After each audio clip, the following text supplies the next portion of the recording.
Today, Andy Paul digs into improving sales win rates. Andy joins our host Collin Mitchell to discuss the alarming trend of low win rates in sales teams and the need for a shift in mindset. It's time sellers win more often than they lose. Collin, take it away. But then part of the problem is, it's sort of become acceptable for teams to have a low win rate or to have a very small percentage, which I would consider a small percentage, of quota attainment across teams. Yeah, well, it has. I mean, you look at, and not to pick on SaaS, but I mean, there's a perfect example of that. But it's, there was research done for some authors who wrote a book called Strikingly Different Selling. The Franklin Covey organization commissioned this third party to go out and do research about win rates. And they interviewed 4,000 or 5,000 companies, I can't remember which one, around the world, multiple industry segments, B2B, and average win rates were 17%. And in SaaS, we see a range, right, in the teens to 20s, sometimes in the low 30s. Yeah, people just sort of accepted this fact that we're just not going to win a very high fraction of our opportunities. And it's mind-boggling to me because, and I had this conversation with my friend Dave Brock, who I believe you know, and in our careers, when we were growing sales teams and managing, 35% win rate. Dave was talking about when he was at IBM. Somebody had a 35% win rate. They were coached to go find another career. And we did the same thing. That was the minimum acceptable. Yeah. And it wasn't even acceptable. It's just the minimum to keep your job. And so now if you had 35%, you'd be a rock star. Yeah, which is just, but when you talk to the real rock stars out there, when you talk to, like my friend Brandon Fluharty, many people know, and I had the good fortune to coach him at one point on his rise. But yeah, win rate is everything. And he's a top seller. He was selling, lots of big deals. And his win rate was like 75%. Yeah. The top sellers learn how to allocate their time and focus on the opportunities. And again, they make the right choices and work on the opportunities that are more likely to lead to a positive outcome. And they have high win rates. And I contend that as a seller, the minimum standard you should be shooting for is that you win more than you lose. Mm. It's that simple. Win more than you lose. And if you're not, then there's some more coaching and development and other things that need to be done to help you get to that level. Because that's really should be the minimum acceptable standard for you as an individual in your own career. Say, look, I need to win more often than I lose. Now, the bar, I think, is set low for a lot of sales organizations. Where, most people think, 20% is not good, 30% is good, right? Well, and yeah. So if you're a seller and you're thinking, well, hey, you gotta make a choice, right? Which is a lot of what we're talking about here. Mm-hmm. That whatever the bar is, if it's low, are you okay with that? Are you okay with losing almost twice as often as you win? And you shouldn't be. I think this is part of what drives people out of sales. It's frustrating. If I'd gone through my career with that type of win rate, I would have been amazingly frustrated because and it operates on multiple levels, which we'll get into. I mean, one is if practice makes perfect and you've got let's call it a 30% win rate, what are you practicing most frequently? Losing, right? You're going to get pretty damn good at losing at a 30% win rate. Well, don't even get me started on practice because most aren't even practicing. They're just showing up to game day and winging. I know. But I'm saying is, if you're just the things that you're repeating most frequently, you're technically practicing is you're practicing losing. You're accepting the fact that you're losing. And it's like, why? Because there are plenty of counterexamples of sellers out there that said, look, I'm not going to lose. I am going to win a majority of my opportunities. And the way I do that is, I get much more effective in terms of discovery and qualification, making sure that, operating with a level of intent to make sure that there's a higher probability of you're going to win this deal. I typically carried like a 1.5x pipeline coverage ratio throughout my career. as a seller and as I was running sales teams, that's what we wanted to see. Because if we had somebody in our pipeline, we were so proficient at the qualification that we were going to win the deal, right? If we're going to invest the time in it, we're going to win it. So, And people are just not operating that way, right? no, The ratio of pipeline that teams, have on quota based on these low win rates are well, not what they used to be. it's self-fulfilling, right? It's your win rate is the reciprocal of your pipeline coverage ratio. If you got a 5x pipeline coverage requirement, you're going to have a 20% win rate. Just as a rule of thumb, on average, that's what it's going to be. So, you start creating this vicious cycle for yourself by getting into that loop. Instead of setting the expectations to say, look, no, our goal is, mine as a manager, to help you win more than you lose. And how do I work with you to help you? And I have all this technology available. I can listen to calls. I can, now we're starting to go back out on calls again. I can go with you. All these things where I can help sort of develop you to get to the point where you can be in this position where you can win more than you lose. So let's look at this from two different perspectives, right? Yeah. How does a sales leader address this problem? Let's start there. Mm-hmm. And then we can say, hey, if I'm a seller and there's maybe, some limited things, I have some choices, but there's also maybe some limitations on what I can or can't do. Possibly.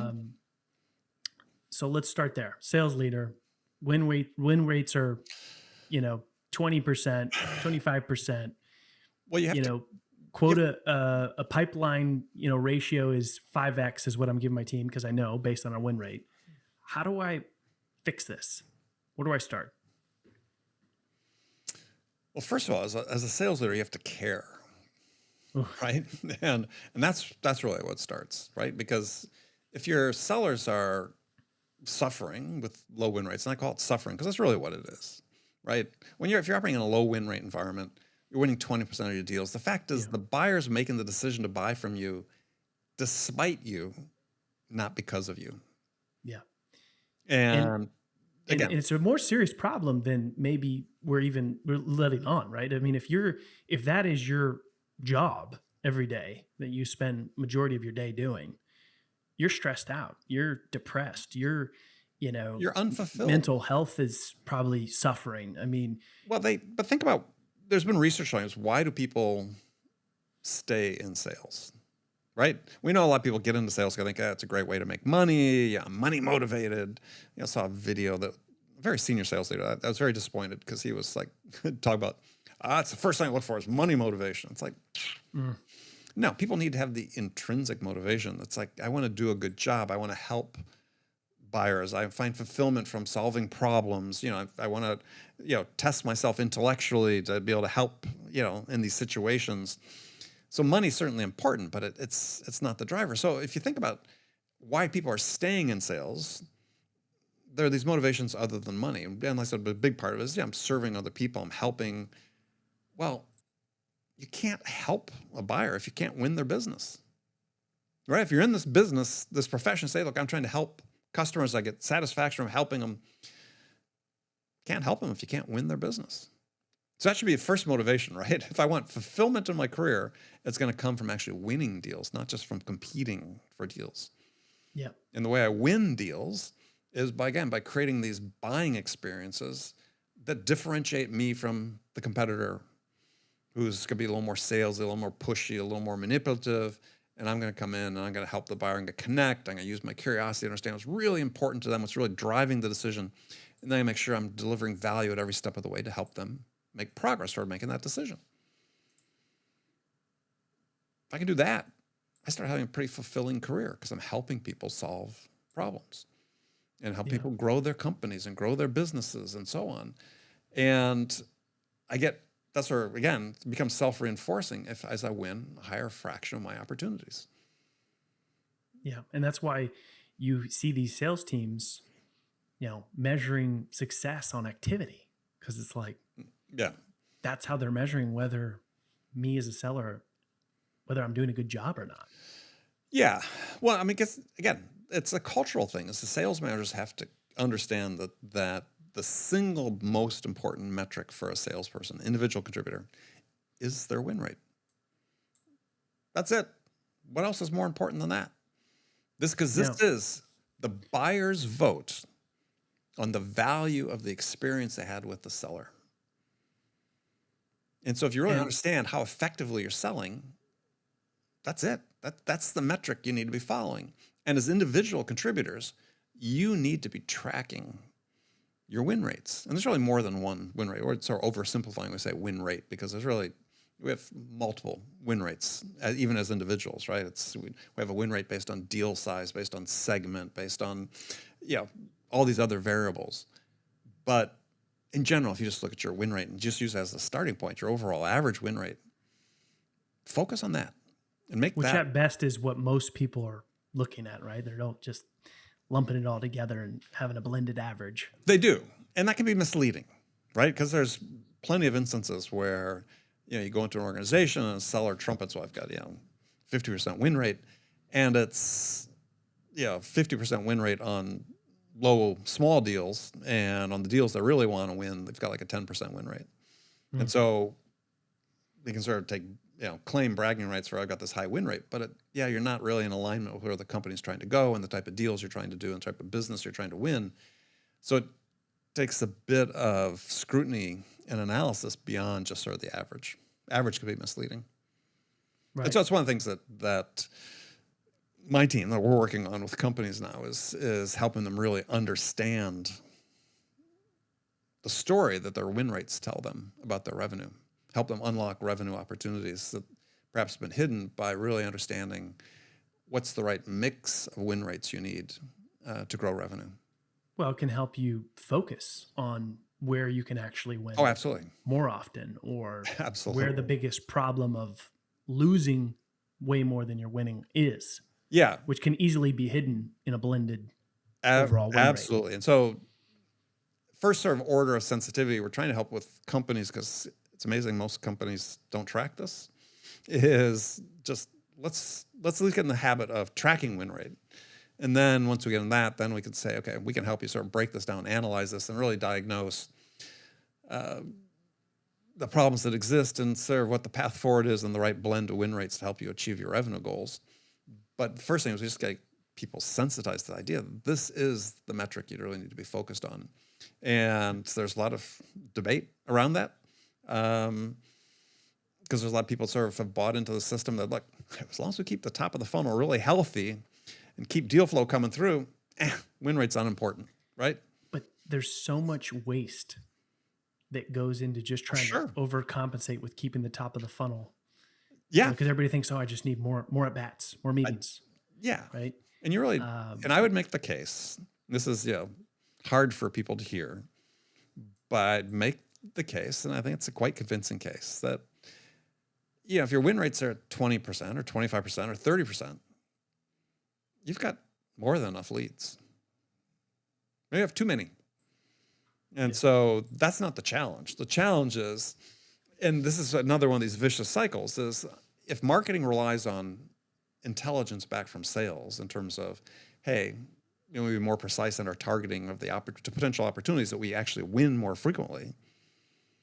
Well, if you've got a bunch of sellers on low win rate, the intelligence they're feeding back to marketing is not very good. But if you are able to get your win rates up, you become more precise, right? Because your experiences with the opportunities that you're actually winning. Now you say, we've got to start developing a track record that's pretty predictable and pretty consistent at a higher rate with people that fit this profile. So get me more of these. But if you're only winning, one of every 5, chances are you got to, one of two things are at play. Either you don't have product market fit, if that's a condition that continues to persist, or you just really need to upskill your sales efforts. Or suck at winning. That's just I wasn't going to say that, but I was trying to be more positive about this. I know. Because but that's an interesting perspective there, because I know I've never thought of it, and I don't think many sales organizations are thinking about it, right? Like if we're, giving this feedback to marketing, right? But that feedback is coming from 80% of the people you're losing with, Yeah. which And is a real problem. Yeah, and the issues even go deeper. I mean, the folks that closed, the platform win-loss analysis platform, did a study and they showed that, or found that, that when sellers enter into the CRM system, the reason why they lost a deal, that they're right, because they went and validated then with the buyers, that the sellers only put the right reason in 15% of the time, 15% of the time. So 85% of the time, the seller doesn't even understand why they lost the deal. Yeah. Or doesn't want to be honest about it. Either way, right? Somebody else should be validating that. Yeah, I mean, that speaks to why you need to really be doing significant win-loss analyses as a sales organization, and not too often they leave that to sort of product marketing. This is something sales really needs to dig into because, yeah, what the buyer is saying is, well, what was my experience like with your sellers? And this has, this idea of the buying experience should be impacting how you hire and how you enable your sellers. And you think about all the pieces start coming together on this, is that, I'll ask sales managers all the time, is hiring, senior execs and so on, so you hire sales. Yeah, great. So what are you trying to hire, right? Who? And they list of usual suspects of things they want, right? And I said, oh, interesting. I said, so have you ever asked your buyers what they need from your sellers? Because your buyers are basically, if you believe, as I do, in the jobs to be done theory of work, is your buyers are basically hiring you to help them make a decision. So what qualifications do they need in your sellers to be able to help them navigate through the buying process to make a decision? And shouldn't you be hiring people with those qualities and those set of experiences? And then also shaping your enablement and training programs to give people the skills to be able to help the buyers in the way they need. Yeah. Because the buyers will tell you. They'll tell you what they need. Thanks for tuning in. Please don't forget to like and share so we can help more people transform the way they sell.